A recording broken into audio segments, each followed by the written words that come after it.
जहां आपका सच एक हो।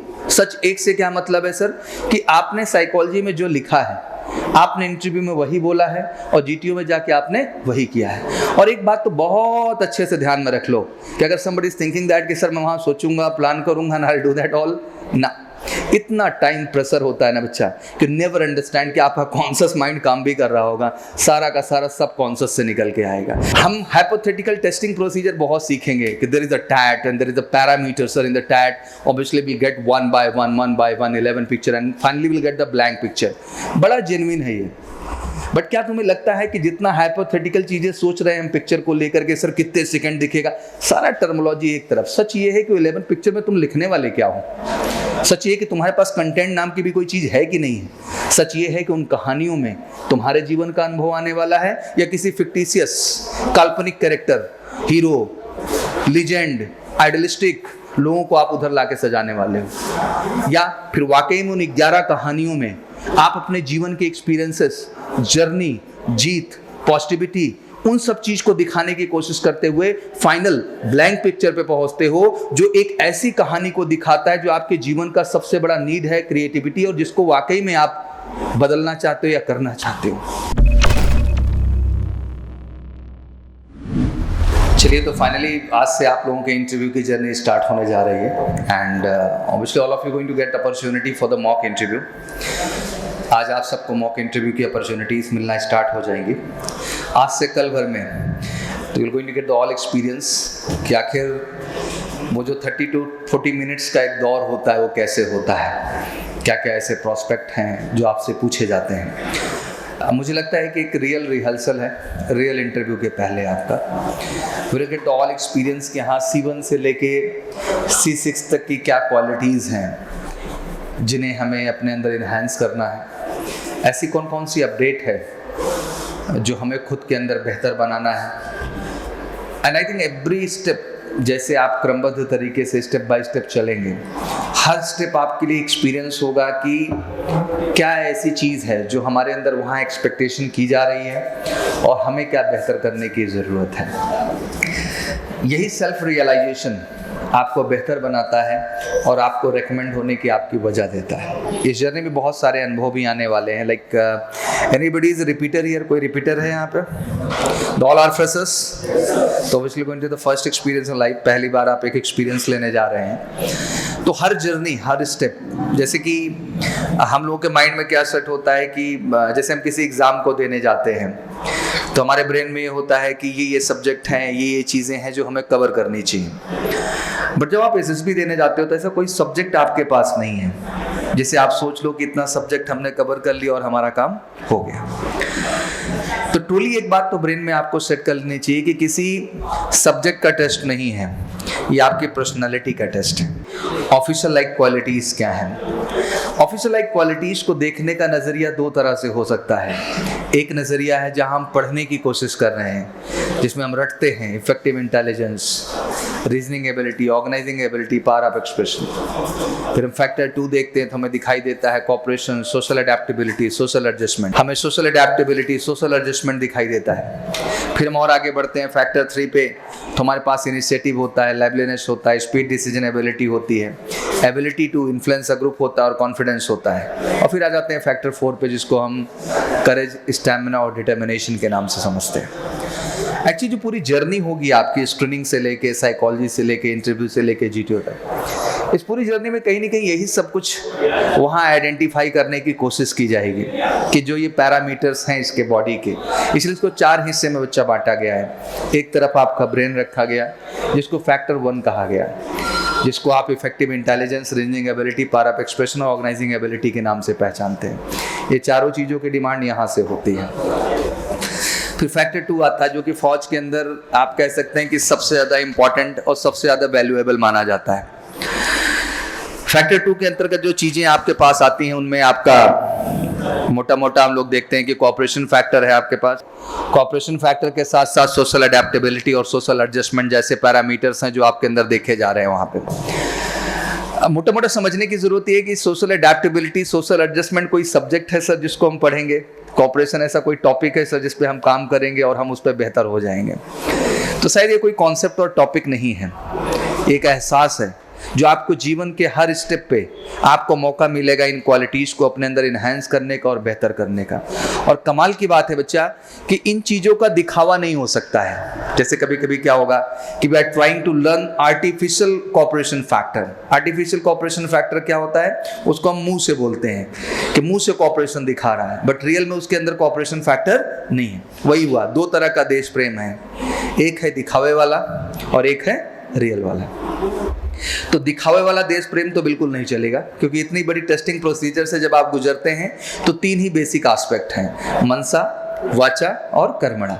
अब इसको डिटेल्ड भाषा में हम बहुत कुछ समझेंगे, इंग्लिश लैंग्वेज में समझेंगे, थ्योरेटिकल समझेंगे, प्रेडिक्टेबल समझेंगे, बट एक्चुअल सच यही है बच्चा कि जो आप सोचते हैं, जो आप बोलते हैं और जो आप करते हैं, तीनों में सिमिलैरिटी का होना बहुत जरूरी है। अब 2 केस यहाँ बनते हैं, 2 तरह का एटीट्यूड और 2 तरह की पर्सनैलिटी हमारे सामने आती है निकल के। एक पहली कैटेगरी और पर्सनैलिटी जो कि 10+2 लेवल की होती है, जो कि एनडीए एंट्री से आती है। इसको हम लोग इनोसेंट कैटेगरी में रखते हैं, मतलब ये मासूम होते हैं, इनको कुछ नहीं पता, ये दिल से जो भी होता है ये कर जाते हैं। फिर थोड़ी सी अपग्रेडेड कैटेगरी आती है, जहाँ लोग समाज की बहुत सारी चीज़ों से उलझ जाता है, लड़ जाता है और उसको दुनियादारी का ढेर सारा ज्ञान हो जाता है। और फिर उसके व्यक्तित्व में वो आता है जहाँ वो समझदारी का एक दिखावा करता, असल में है नहीं। तो पॉइंट इज दैट कि 2 ही पर्सनालिटी ट्रेट्स दिखते हैं, एक जो नेचुरल है, इनोसेंट है, और एक है जो कि हाई फाई बनने की कोशिश कर रहा है। बट पॉइंट यहाँ है कि दोनों तरफ से अगर सच्चाई को ढूंढ रहे हो, अगर इनोसेंसी है तो 1 नंबर, उस पर कोई क्वेश्चन मार्क नहीं, क्योंकि नेचुरल है, उसको कुछ बना हुआ दिखा हुआ कुछ करने का जरूरत ही नहीं है, वो हर चीज़ दिल से कर रहा है और सच्चाई से कर रहा है और जो है वो कर रहा है। और दूसरा, अगर हमें खुद को स्मार्ट बनाना है, डायनेमिक बनाना है, फिर उस लेवल पे काम करना होगा जहां आपका सच एक हो। सच एक से क्या मतलब है सर, कि आपने साइकोलॉजी में जो लिखा है, आपने इंटरव्यू में वही बोला है और जीटीओ में जाके आपने वही किया है। और एक बात तो बहुत अच्छे से ध्यान में रख लो कि अगर somebody is thinking that कि सर मैं वहाँ सोचूंगा, प्लान करूंगा ना, I'll do that all, ना, इतना टाइम प्रेशर होता है ना बच्चा कि नेवर अंडरस्टैंड कि आपका कॉन्शियस माइंड काम भी कर रहा होगा, सारा का सारा सब कॉन्शियस से निकल के आएगा। तो what ever experiences, what ever attitude, what ever learning, what ever node you have, what ever mode you have in your personality, that automatically the all quality will come. वो सारी क्वालिटी खुद ब खुद निकल के आएंगी, आपको कुछ करने की जरूरत नहीं पड़ेगी। तो 2 चीज़ तो बहुत ध्यान से आप समझ जाओ अच्छे ढंग से। एक तो वाकई में दिल से अच्छे हो भाई, अभी तुमने दुनिया में कुछ नहीं देखा, go with the natural flow. And the second quality what I suggest always is that कि मास्टर बनो, where you work on every prospect. When you sit for the interview round, you need to be impressive with your knowledge, with your information, with everything. बड़ा simple है। एक interviewing officer, आप लोग सुनते होगे बच्चा, when the first time you reach, they put the rapid fire round on you. Almost 10 to 15 questions simultaneous, one by one, one by one. The question is not so much hypothetical. They are asked very genuine question from the C1 and C6 category, like कि from where you belong, tell me something about yourself, family background, the place you belong, tell me something about that, district, state, legacy, history, food, MLA, MP, political structure, agriculture structure, industrial structure. They'll ask many questions related to your surrounding. वो आपके surrounding से related चीज़ें क्या कर लेंगे बच्चा, पूछ लेंगे। क्वेश्चन तो बहुत सामान्य है जो आपके चारों ओर से जुड़ा है, अब लेकिन दिल पे हाथ रख के आपको खुद से पूछना है, क्या वाकई में इन प्रश्नों का जवाब आपका तैयार है। और कमाल की बात है कि इन प्रश्नों का जवाब कोई आपको और तैयार नहीं करा सकता है, ये प्रश्न के जवाब आपको स्वयं ढूंढने होंगे। तो अनटिलनेस आप जब तक सेल्फ इन्वॉल्वमेंट नहीं लाएंगे, तब तक जो पर्सनैलिटी में चेंजेस आने चाहिए, जो अपग्रेडेशन होना चाहिए, वो हो पाना काफ़ी टफ होता है। And that's called the sincerity and maturity what exactly we are expecting through a candidate during the SSB, जो एक कैंडिडेट से हमें चाहिए होता है। हम हाइपोथेटिकल टेस्टिंग प्रोसीजर बहुत सीखेंगे कि there is a TAT and there is a parameter sir in the TAT, obviously we get 1 by 1 11 picture and finally will get the blank picture. बड़ा जेन्युइन है ये। बट क्या तुम्हें लगता है कि जितना हाइपोथेटिकल चीज़ें सोच रहे हैं हम पिक्चर को लेकर के, सर कितने सेकंड दिखेगा, सारा टर्मोलॉजी एक तरफ। सच ये है कि 11 पिक्चर में तुम लिखने वाले क्या हो। सच ये है कि तुम्हारे पास कंटेंट नाम की भी कोई चीज़ है कि नहीं है। सच ये है कि उन कहानियों में तुम्हारे जीवन का अनुभव आने वाला है या किसी फिक्टिशियस काल्पनिक कैरेक्टर, हीरो, लीजेंड, आइडलिस्टिक लोगों को आप उधर लाके सजाने वाले हो, या फिर वाकई में उन 11 कहानियों में आप अपने जीवन के एक्सपीरियंसेस, जर्नी, जीत, पॉजिटिविटी उन सब चीज को दिखाने की कोशिश करते हुए फाइनल ब्लैंक पिक्चर पे पहुंचते हो, जो एक ऐसी कहानी को दिखाता है जो आपके जीवन का सबसे बड़ा नीड है, क्रिएटिविटी, और जिसको वाकई में आप बदलना चाहते हो या करना चाहते हो। और ये बड़ा नेचुरल है, बड़ा जेन्युइन है।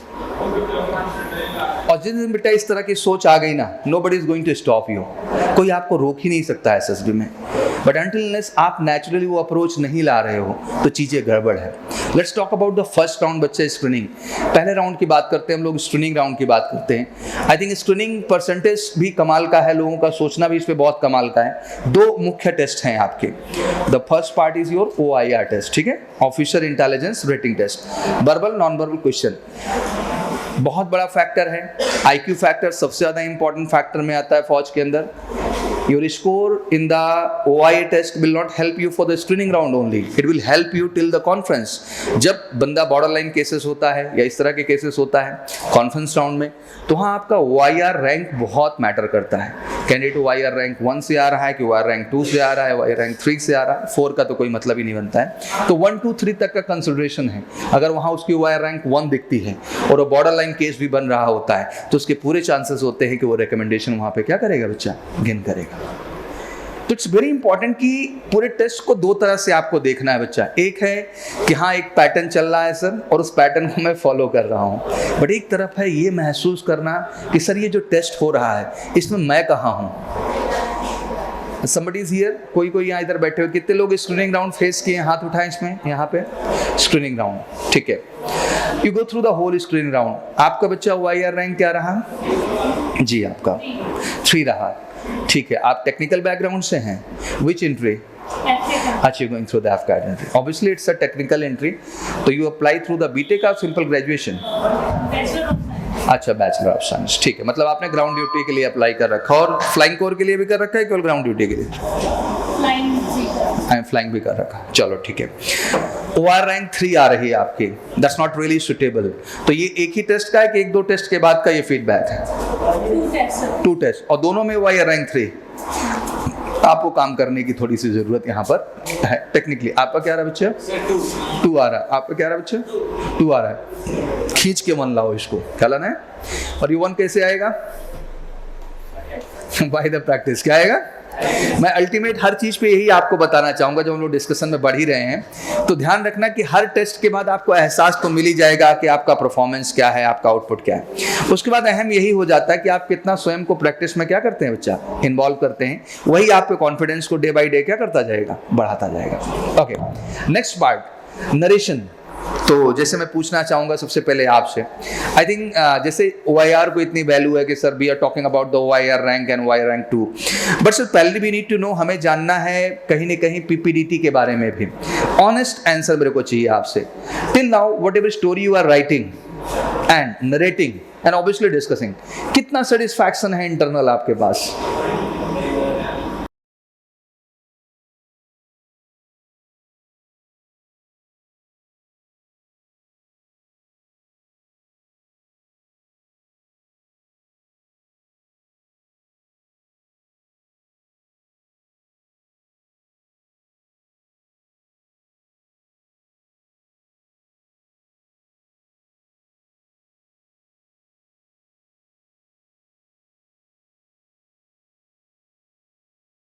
अच्छा, अपनी नरेट कर दी थी।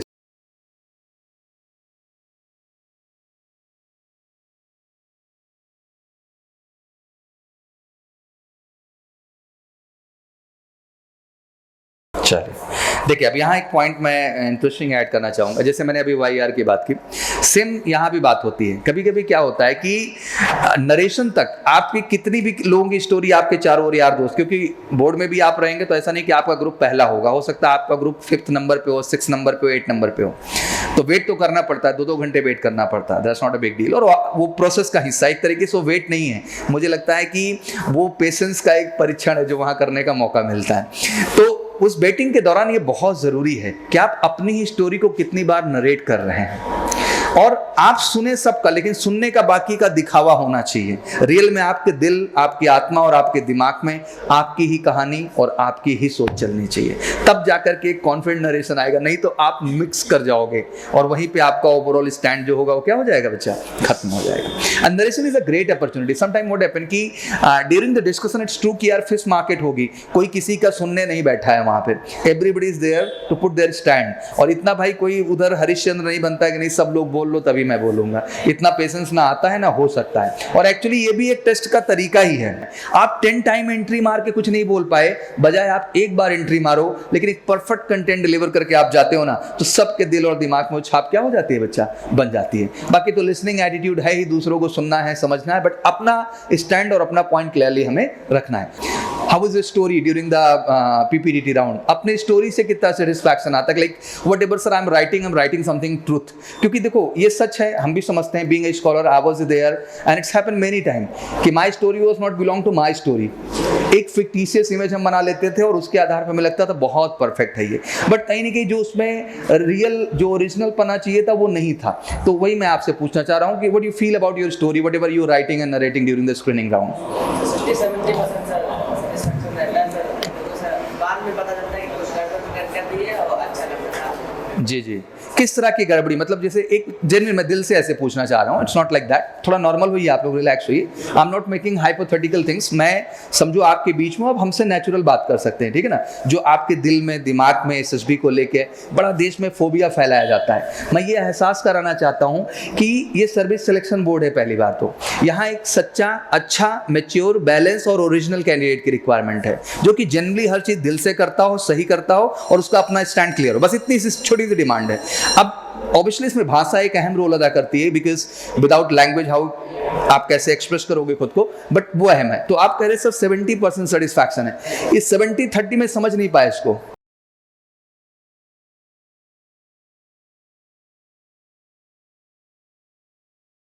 नहीं, तो जैसे स्टोरी राइटिंग आप कर रहे हैं, आपने शायद कितनी स्टोरी राइटिंग की होगी अभी तक पीपीटीटी दौरान बेटा?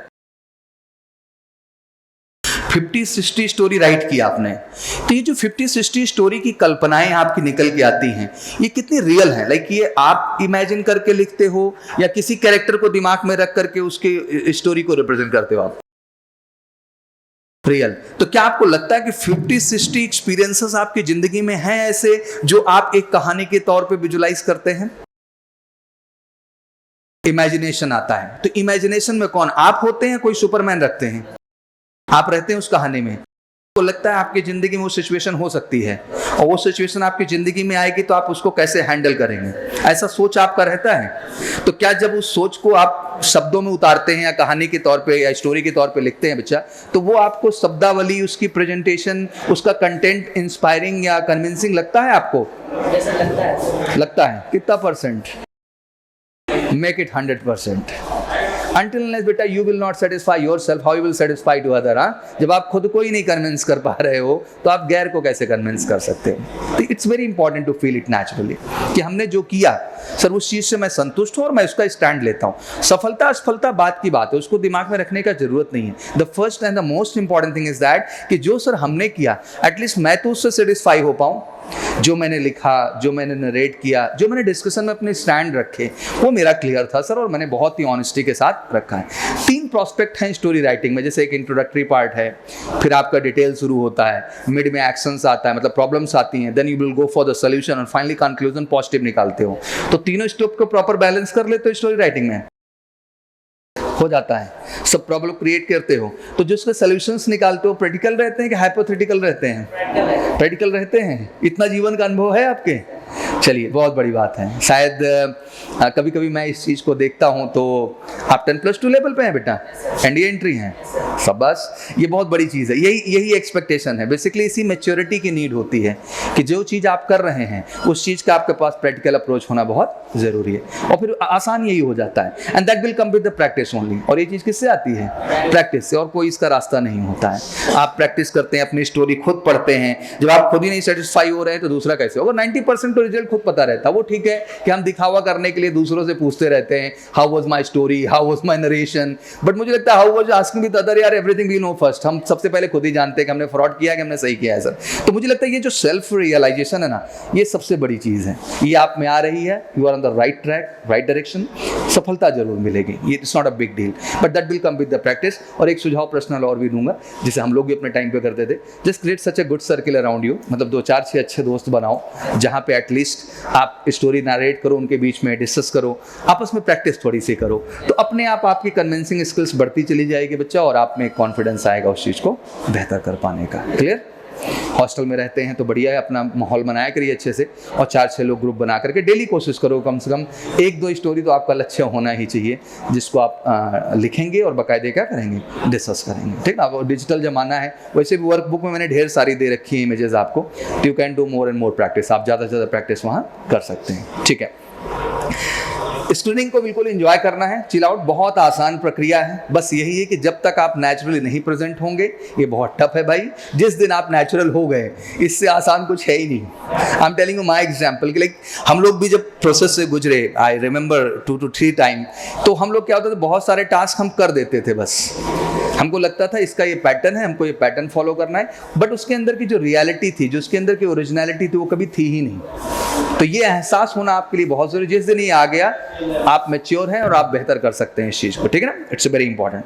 साइकोलॉजी में भी यही कहूँगा, lot of candidate when I took interview of the all recommended and selected candidate, what I personally feel about them कि सर स्ट्रेट अवे यही था सर कि प्रैक्टिस ने ही हमारी ताकत बढ़ाई है सर। हमने इतने टैट किए, इतने बैट किए, इतने SRT किए सर, इतने एचडी तो कितना करेगा आदमी, एक ही बार करेगा, बट इतना टैट बैट का हमने प्रैक्टिस किया ना सर कि अब आसानी से हो जाता है, नॉट अ बिग डील। तो ये बहुत जरूरी है कि increase your practice round. And for the mock interview, मतलब specially for the personal interview, मैं यही कहना चाहूँगा आप सबको कि इंटरव्यू देखें भी दूसरों के, और आज आप इंटरव्यू से गुजरेंगे भी, बट प्लीज़ इसके बाद लर्न करें कि क्या क्या आपने मिस्टेक की है और किन किन प्रॉस्पेक्ट पे आपको काम करके खुद को बच्चा क्या करना है, आपको बेहतर करना है। मैं दिल से ये चाहता हूँ आप इस जर्नी को एंजॉय करें, don't take it like a pressure, just chill. ये समझो एक नेचुरल टेस्टिंग है सर, जहां हर टेस्ट के अंदर, अब क्या इंटरव्यूइंग ऑफिसर आपको डराने बैठा हुआ है?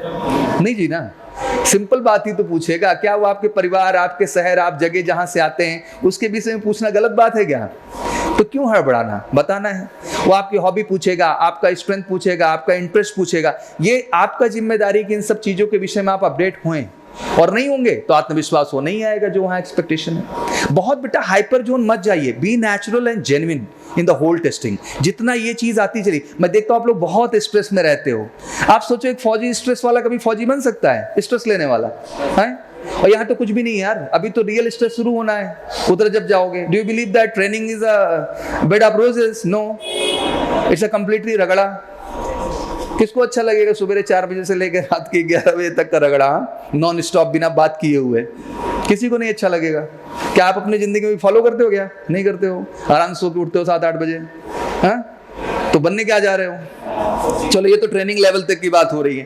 टेक ऑन अदर लेवल, थोड़ा और लेवल अपर करते हैं हम लोग। अपर लेवल पे जाते हैं तो लाजमी सी बात है, आप किसी कॉम्बैट ऑपरेशन पे होते हैं, तो हमें क्या लगता है किसी मिशन पे जाते होंगे तो वहाँ आराम से मस्त चलता है क्या? हाँ, किधर से कौन सा रॉकेट लॉन्चर, किधर से कौन से 147 की जो है गोली आ रही, कहाँ से क्या आ रहा है, कहाँ कुछ पता है? ग्रेनेड किधर से फेंक दे रहा है, ये नॉर्मल है क्या? यहाँ पूरे गांव में गोली चल जाती तो आदमी घर में बैठ जाता है डर के, वहाँ तो अगल बगल से निकल रही है, तब भी चिल है। तो सोचो कितने इंजॉयबल लोग होते होंगे, उनके अंदर कभी स्ट्रेस आता होगा? उसमें गोली भी लगी तभी मुस्कुरा रहे हैं, गजब। अभी बताता हूँ, रुको। हाँ, तो क्या लाइवलीनेस है अंदर, क्या पॉजिटिविटी है? This is the expectation.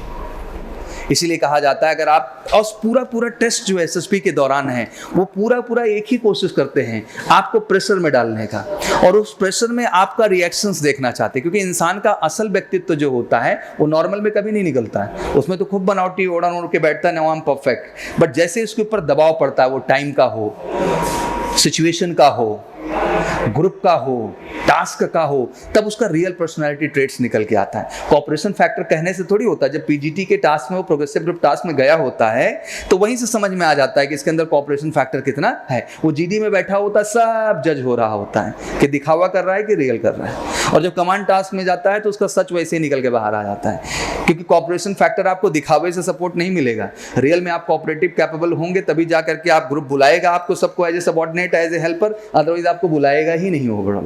तो ये बहुत क्लियर कट चीज़ है कि आपको इंटेलिजेंट भी होना पड़ेगा, एक्टिव भी होना पड़ेगा, एनर्जाइज भी होना पड़ेगा हर टास्क एक्टिविटी जब आप पार्टिसिपेट कर रहे होंगे। और यही जर्नी है। तो बस यही चाहता हूँ कि दिल से खूबसूरती से जिए, बस मेहनत करिए ईमानदारी से, किसी भी टास्क में फ्रॉड मत रहिएगा। आपसे ज़्यादा आपको कोई नहीं पहचानता है। ये झूठी बात है दिखावा करने का बार बार कि हमको इन्होंने बता दिया, हमको उन्होंने। उनके बताने वाला जो चीज़ है, क्या आपको पहले से नहीं पता है क्या आपके अंदर एक कमी है? आपको दूसरे से ही सुन के संतुष्ट होना है कि मेरे में एक कमी है? नहीं। And once you listen the feedback, एक प्रॉब्लम और भी है। I met with a lot of candidate every time, sir I have a communication problem. Then I ask simple thing कि tell me what you did till now for that. उसके लिए कुछ किया भी लाइफ में आज तक? No sir. और वो ये बात पिछले 10 साल से बोल रहा है और मालूम नहीं भी कब तक बोलेगा ये बात बैठ करके। तभी क्या है कि आपको प्रॉब्लम नहीं काउंट करानी है, आपको सॉल्यूशंस की ओर बढ़ना है। और सॉल्यूशन आपको पता है किससे आता है, सॉल्यूशन केवल प्रयास से आता है। If you clear the UPSC examination बेटा, तो ये जोक है क्या? उसके लिए ईमानदारी से मेहनत की ना, कोई जुगाड़ से निकला क्या? कोई किसी के दम पे नहीं निकलता है। आपने वो स्टेप क्लियर किया, अपने दम पे किया है, अब अगले स्टेप पे भी आप अपने दम पे ही जाएंगे। बस जो सलाह मिल रहा है, जो सुझाव मिल रहा है, उनको बेहतर ढंग से आपको एंजॉय करना है। जर्नी खूबसूरत होगी आपकी। एंड ऑब्वियसली समय दीजिए, एक बार फीडबैक अगर आपको प्रॉपर आ जा रहा है चीज़ों को लेकर के, तो नेक्स्ट फीडबैक की ओर आप लोग बढ़ेंगे जो आपके लिए ज़रूरी है, और उसी क्रम में बढ़ते चले जाएंगे। चलिए, तो this was the quality what I brief. एक बड़ा सिंपल भाई बात पूछी जाती है, इसको भी लोग रटते रहते हैं, do you have it in you, do you have it in you. अरे भाई सिंपल पूछ रहा है, तुम्हारे अंदर ये सब है? तो जवाब देना होता है सिंपल में, जी मेरे अंदर ये हैं। लेकिन क्या है, मजाक है क्या? मेरे अंदर ये हैं कहने से पहले ये चीज़ होनी भी चाहिए अंदर, कि कह दिया बस yes I have it in me, yes house the जोश से काम नहीं चलता है, असल में जोश होना भी चाहिए अंदर, ठीक है ना। तो yes I have it in me का पॉइंट यही है। बढ़िया से एक ब्रेन रखो बच्चा, जिसमें हर चीज़ अपडेटेड हो, बढ़िया हो। डिटेल ज़्यादा चला जाऊंगा, बट एग्जैक्टली मैं ये बताना चाहता हूँ, बहुत खूबसूरत चीज़ है, बहुत बैलेंस चीज़ है, इसको खुद के अंदर आपको डेवलप करना है। बढ़िया सा दिल रखो यार, फौजी बनने जा रहे हो, देश की रक्षा सुरक्षा की जिम्मेदारी है। किडनी दिया हुआ है, गुर्दा, बोले तो गट्स भी होना आपके अंदर ज़रूरी है, और ये गट्स हैं आपके अंदर तो आप हर चीज़ को लीड कर जाएंगे, हर चीज़ संभाल लेंगे बच्चा।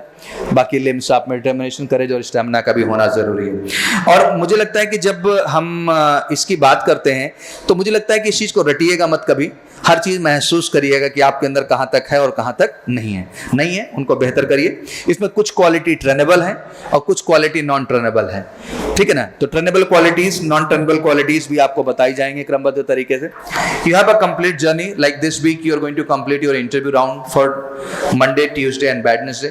Then you will process for your GTO series completely, Thursday, Friday, Saturday and Sunday. Then again you will move for your psychology part, Monday, Tuesday, Wednesday, where the TAT, BIT, SRT and SD, and finally move for your screening round, that is Thursday, Friday, Saturday, ठीक है ना। तो एक journey है जो पूरा plan आपको मिल जाता है टीचिंग प्लान के तौर पे। बिल्कुल 14 दिन की एक खूबसूरत जर्नी कंप्लीट करिए। करने के बाद बच्चा हर चीज़ का फीडबैक लीजिए, ये आपकी जिम्मेदारी है जानना कि what I did in my all task.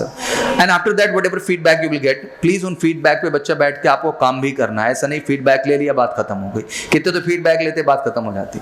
हम सोच के ये तो नहीं पढ़ा रहे हैं ना कि ये रेकमेंड हो ये ना हो, हमारी सोच तो यही है कि हमारा हर बच्चा हो इतना बैलेंस, इतना मैच्योर, इतना सेंसिबल हो जाए वो कि उसको पता है सर क्या करना है मेरे को, मैं सर जान लगा के मेहनत कर रहा हूँ and I will do it, और मैं सर करके दिखाऊंगा किसी भी कीमत पे। तो एक खूबसूरत सी जर्नी है बेटा 14 डेज की जो पूरा प्लान आपको मिला हुआ है। Obviously 9 to 10 activities very much important, तो please come in that, participate. कहते हैं कभी कभी दूसरों को सुनने से भी आप सीखते हैं, ऐसा नहीं है। तो मुझे लगता है कि ज़्यादा से ज़्यादा बोलिए, ज़्यादा क्या करिए, पावर ऑफ एक्सप्रेशन, एक पहले क्वालिटी उधर दिया हुआ है, तो पावर ऑफ एक्सप्रेशन लाइए अपने अंदर। उस पावर ऑफ एक्सप्रेशन का कोई तोड़ नहीं है। And if you have a good communication, you have a good power of expression बेटा, नोबडी विल स्टॉप यू। तो make it better, coming on the 9 to 10 schedule every day. Talk about the schedule, तो every day you get the individual feedback. बिल्कुल अपनी OIR rank जानना आपका अधिकार है और इसको हक से जानिए आप, इसमें कोई गलत बात नहीं है, मेहनत करिए। PPDT का फीडबैक लेना चाहिए बच्चा आपको बाकायदे। साइकोलॉजी टेस्ट होगा बच्चा, तो जो आपका डोजियर आएगा प्लीज उसका भी प्रॉपर फीडबैक लीजिए। सर टैट, वैट, SRT, SD कहाँ कमी हो रही है सर, मेरे को क्या बेहतर करने का जरूरत है, दैट्स योर राइट बच्चा, आप उसको लेंगे बाकायदे वहां से। थर्ड थिंग इज दैट बेटा, get proper feedback after mock interview. Interview होने के बाद आपका अधिकार होता है ये जानने का क्या क्या कमी रह गई सर, और मुझे नेक्स्ट टाइम जब मैं मॉक इंटरव्यू में आऊँ तो मुझे क्या बेहतर करके आने की ज़रूरत है। फिर थर्ड सेगमेंट आ जाता है बच्चा आपका GTO। तो obviously for the all group activities जो आपका रोल, जो आपके पर्सनैलिटी ट्रेट्स होने चाहिए वो अप टू द मार्क हैं कि नहीं है, ये जानना आपकी जिम्मेदारी है, क्योंकि खुद से आप नहीं जान पाएंगे। आपको लगेगा आप सब सही कर रहे हैं, बट आपको GTO की नज़र से भी देखना बहुत ज़रूरी हो जाता है। Current affair, it's very important for everyday basis. कई लोग होते हैं जो करंट्स में थोड़ा डेडिकेशन कम दिखाते हैं, बहुत गंदी बात है ये। बीइंग अ कमीशन कैटेगरी बेटा, इट्स वेरी इंपॉर्टेंट कि you should aware about each and everything what is happening surrounding. जो कुछ भी हो रहा है आपको सब कुछ पता होना चाहिए, और इसकी मदद GD, लेक्चरेट, इंटरव्यू तक नहीं है, मुझे लगता है हर प्रोस्पेक्ट में आपके सोच को डेवलप करता है।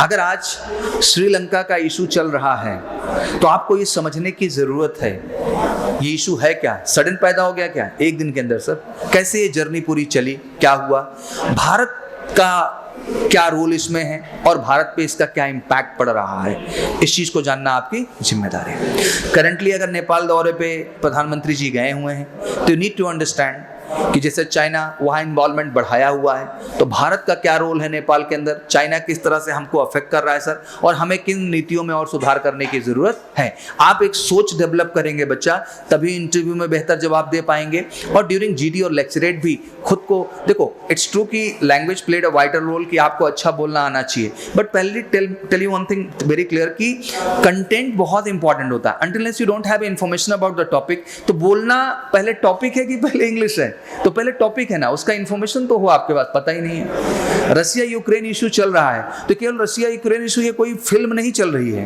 That's something very real and you need to know about it. और आपको सीरियसली उसके विषय में जानना होगा क्या कि रसिया यूक्रेन इशू है क्या ये सडन पैदा हो गया सर, हमको जानना है 1988 से लेके कहानी आज तक की क्या हुआ, सोवियत संघ था, USSR कैसे अलग हुआ, क्या क्या चीजें हुई, कैसे कैसे हुआ, हर पहलू समझना। आज तुम्हारे सामने एक प्रश्न रख दिया गया, हाँ पेट्रोल के रेट बढ़ गए, गैस का रेट बढ़ गया, क्यों बढ़ गया सर, युद्ध चल रहा है रसिया, क्या नॉनसेंस है, नहीं, you need to know everything technically. निचोड़ लो यार, हम जब आपके टाइप पे हैं, I just tell you one thing very honest कि हम बिल्कुल निचोड़ लेते थे हर मुद्दे पे। तो please serious about the current affair session. MKC classroom app आपको मिला हुआ है, उसका यूजर ID पासवर्ड भी आपको गया जब आप एडमिशन लेते हैं, तो प्लीज इसको भी गूगल प्ले स्टोर से जाके डाउनलोड कर लीजिए। 2 क्लासेस वहाँ डेली चलती हैं, एक करंट अफेयर सेशन रहता है जो कि 10:45 से 11:30 चलता है। ऑब्वियसली आप उस समय नहीं ज्वाइन कर सकते हैं उसको, बट वो रिकॉर्डेड हो जाता है, तो एटलीस्ट रात को जब भी समय मिले वो 45 मिनट का लाइव सेशन देखा करो, और उसका PDF भी वहाँ अपलोड कर दिया जाता है जिससे आपके पास प्रॉपर कंटेंट रहे, आपको कोई दिक्कत ना हो। नेक्स्ट 7 to 8 प्रॉपर एक बेटा कम्युनिकेशन सेशन भी चलता है, तो प्लीज़ आप उसका भी हिस्सा बनिए। ये ऑनलाइन चलता है, रूम पे बैठ के हिस्सा बन सकते हो, तो प्लीज़ कम। पूरे देश का बच्चा उस लाइव सेशन में आता है and very smart and dynamic candidate came in this session. वहाँ आते हैं और उनको भी इंटरेक्टिव होता है, ये मतलब आमने सामने वाला रहता है, लाइव भी इंटरेक्टिव होता है, तो जहाँ आप 1-to-1 इंटरेक्शन कर सकते हैं, अपना इंट्रोडक्शन देना, मतलब कॉन्फिडेंस का जरिया वहाँ बिल्डअप किया जाता है आपके अंदर। तो please come and they improve your pronunciation too, और आपके प्रोनाउंसिएशन स्किल्स को भी बेहतर करते हैं, तो प्लीज़ आप इसका भी हिस्सा बनेंगे बच्चा, ठीक है। करंट अफेयर्स की PDF आपको MKC क्लासरूम पे बच्चा अवेलेबल होगी, तो प्लीज़ यहाँ आप जाके भैया इसको डेली बेसिस पे डाउनलोड कर लेंगे। तो all books I hope you in hand, सबका प्रैक्टिस करिए। हाउ टू क्रैक SSB, जितने भी इमेजेस हैं, जितनी भी चीज़ें हैं, पहले इसको कंप्लीट करो, सारी इमेजेस पे स्टोरी लिखो, उस स्टोरी को एक दूसरे से चेक कराओ, सर से चेक कराओ, but just check out the all stories. Work book में भी मैंने कई सेट बनाए हैं, टैट के ही बना दिए हैं, वैट के ही बना दिए हैं, साटी के ही बना दिए हैं, इवन PPDT की भी कुछ इमेजेस हमने आपके लिए इंक्रीज की हुई हैं, तो प्लीज उनको वहां से ले लीजिए आप बच्चा।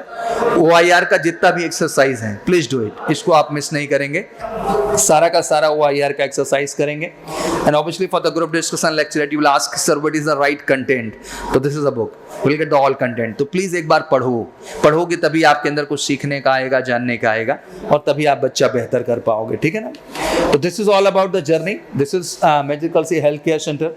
जिस तरीके आप रिटन क्रैक करते हो, SSB क्रैक करते हो, वैसे ही मेडिकल भी एक जर्नी होती है। तो किसी भी एसएसबी में जा रहे हों, कमीशन में जा रहे हो, नॉन कमीशन जा रहे हो, मेडिकल एक बहुत अहम फैक्टर होता है। वैसे भी अपना कान साफ कराना, कैविटी क्लीन कराना, ये सब आपके लिए ज़रूरी होता है। बट यहाँ कंप्लीट मेडिकल जर्नी आपको मिलती है। सर के बाल से लेके पैर के नाखून तक टेस्ट है। जहाँ ईएनटी का अपना पैरामीटर है, उसके अलग स्पेशलिस्ट हैं, वो नाक कान के जो पैरामीटर गले का है वो देखते हैं। नाक में अमूमन डीएनएस का प्रॉब्लम होता है, कान में हमेशा वैक्स होती है, तो ये सब प्रॉपर आपका क्लीन हो जाता है, सही हो जाता है जैसा उधर चाहिए। फिर आई स्पेशलिस्ट होते हैं, वो भी पैरामीटर आपको बता देते हैं कि आई में क्या क्या ध्यान देना है, सारी चीज़ों का। 3 ही 4 तरह के मूल टेस्ट आपके होते हैं, जिसमें आपका मोटा मोटा बेटा पाथ ट्रैकिंग वाला हो जाता है, जो कि कलर ब्लाइंडनेस के लिए होता है। पाथ ट्रैकिंग के अलावा उसमें अल्फ़ाबेट है, न्यूमेरिक्स एसएस हो जाता है, डॉट डॉट डॉट कई कलर्स होते हैं। फिर सिंगल आई साइड से आपको जो है ट्रैकिंग कराई जाती है लेटर्स का, विजिबिलिटी लेवल आपका देखने के लिए। फिर एक डिस्टेंस से पैरा पे कुछ पढ़ाया जाता है आपसे, तो आपकी विजिबिलिटी उससे क्लियर होती है। तो please go for the medical procedure, वो भी मज़ेदार होगा। ईजी है, ईसीजी है, पैथोलॉजी के बहुत सारे टेस्ट हैं, जिसमें ब्लड टेस्ट हैं, यूरिन टेस्ट हैं, और मालूम नहीं क्या क्या होता है, 27 तरह के टेस्ट हैं। तो सारे टेस्ट, सारे प्रोसीजर बहुत बढ़िया हैं। तो बिल्कुल आप हेल्थ केयर सेंटर से इससे भी गुजर करके सारी टेस्टिंग प्रोसीजर को डन कर सकते हैं। इसमें कोई नुकसान नहीं, इसमें आपका फ़ायदा है, आपको एक कॉन्फिडेंस मिलेगा इस चीज़ से, ठीक है। ऑब्वियसली फिर उसके बाद ग्राउंड टास्क पे जाएंगे और उन चीज़ों को बेहतर करेंगे। ऑब्वियसली भी बिलीव कि आप भी अपना नाम दर्ज कराएं, अपना नाम आगे लाएं, that is the main task and version. और वो तभी होगा बच्चे जब सच्चाई से, ऐसा नहीं किसी एकेडमी को ज्वाइन करने से कोई रेकमेंड हो जाता है। टू बी वेरी ऑनेस्ट, बहुत सच्चाई से मेहनत करनी होगी, and we believe in that, हम उसमें भरोसा करते हैं और आप भी उस पर भरोसा करें कि ये सच है कि हर एक्टिविटी में हम नहीं जाएंगे पार्टिसिपेट करने, आप जाएंगे। तो ये बहुत ज़रूरी है कि उस एक्टिविटी के लिए आपको खुद से खुद को तैयार करना है। और सबसे बड़ी चीज़ रिलैक्स रहना है, बहुत तोप काम नहीं है, it's a very genuine journey. बस ये दिल पे हाथ रख के हमेशा पूछना है, हर टास्क में जब आप पार्टिसिपेट करके आए हैं उनको करें, क्या मैंने अपना 100% दिया, क्या मैंने अपना बेस्ट दिया। आपको जवाब मिल जाएगा, आपको ऊर्जा मिल जाएगी, आप फिर से मेहनत करेंगे, और जब अगला मौका आपको पुनः मिलेगा तो उसमें आप बेहतर आउटपुट के साथ निकल करके बाहर आएंगे। क्लियर? आज से OIR क्लासेस रहेंगी, रीजनिंग के एक कॉन्सेप्ट पे काम करो। मैं चाहता हूँ मेरा हर बच्चा OIR रैंक 1 हो, बहुत मैटर करेगा। इसके फ़ायदे आपको तब समझ में आएंगे जब आप स्क्रीनिंग होंगे और कॉन्फ्रेंस इन होंगे, क्योंकि उसके बहुत बेनिफिट फैक्टर्स होते हैं आगे चल के। क्योंकि फौज के लिए IQ सबसे बड़ा पैरामीटर है, और IQ टेस्ट करने का इससे बड़ा पैरामीटर कोई माना नहीं जाता है। सबसे स्पीड में सबसे बेहतर रिजल्ट। क्लियर? चलिए, any question do you have? कोई प्रश्न आप सबके भी हैं दिमाग में? Any questions? अच्छी बात है, प्रश्न होने भी नहीं चाहिए, काम होना चाहिए। क्या होना चाहिए? और रियलिटी जब पता चल जाए तो मुझे लगता है कि प्रश्न खत्म हो जाते हैं। प्रश्न तो तब होते हैं जब हमें रियलिटी पता ना हो। रियलिटी है कि हर टेस्ट के प्रति आपको मेहनत करना होगा और काम करना होगा। क्लियर? और कोई डाउट? स्क्रीनिंग के लिए काम करेंगे अच्छे से, साइकोलॉजी की प्रैक्टिस होगी प्रॉपर, मॉक इंटरव्यू में अपना 100% देंगे। ऐसा इंटरव्यू दो यार कि सामने वाला खड़ा होकर सैल्यूट कर दे आपको, हाँ, कि what a candidate, what a performance and what a attitude, मतलब दिल छू जाए। एक ऐसा पर्सनैलिटी निकाल के आपको देना है। ड्यूरिंग GTO, चाहे वो बेसिक सीरीज हो, कंफर्मेटरी सीरीज हो या फाइनल सीरीज हो, बेसिक सीरीज के चारों टास्क बच्चा ग्रुप टास्क हैं, जैसे group discussion, group planning exercise, progressive group task, group obstacle race. मतलब आप समझो हर चीज में क्या इन्वॉल्व हो रहा है पूरा ग्रुप। तो उस ग्रुप के अंदर आपका पार्टिसिपेशन, ग्रुप के अंदर की लीडरशिप। इसीलिए कहा जाता है ना कि जितने भी आपके टास्क हैं बेसिक सीरीज में, सारे के सारे लीडरलेस टास्क हैं। क्या टास्क हैं बच्चा? तो इमर्जिंग लीडरशिप आती है, मतलब वहां लीडर पैदा होता है अपनी काबिलियत, अपने एफर्ट्स और अपनी मैच्योरिटी के दम पे। तो वो आपको निकल के आना होगा, फिर आपको ले जाएगा कंफर्मेटरी में। फिर ऐसा होता है ना कभी कभी, सर ग्रुप में हम अच्छा नहीं कर पाए सर, कोई नहीं जी, अब चलो हम आपको कंफर्मेटरी पे लाते हैं। फिर वो आपको हाफ ग्रुप टास्क देगा। बोले तो ग्रुप क्या कर देगा? आधा। तुम कहोगे आधा था सर, बोलेगा कमांड टास्क दो, इसको इंडिविजुअल आज बना दो कमांडर, अभी करके दिखाओ। इंडिविजुअल ऑब्स्टिकल देगा, बोलेगा GD में नहीं बोल पाया सर मैं, बोलेगा कोई बात नहीं, इसको लेक्चरेट दो, ये इंडिविजुअल जाके बोल के दिखाए। वो बेटा कंफर्मेटरी सीरीज होता है। बट अल्टीमेट फौज ग्रुप एक्टिविटी का हिस्सा है, तो फिर से GTO आपको लेके जाता है फाइनल सीरीज में, और फाइनल सीरीज का टास्क होता है FGT, फाइनल ग्रुप टास्क, क्योंकि लीडर ग्रुप का होता है। किसका होता है?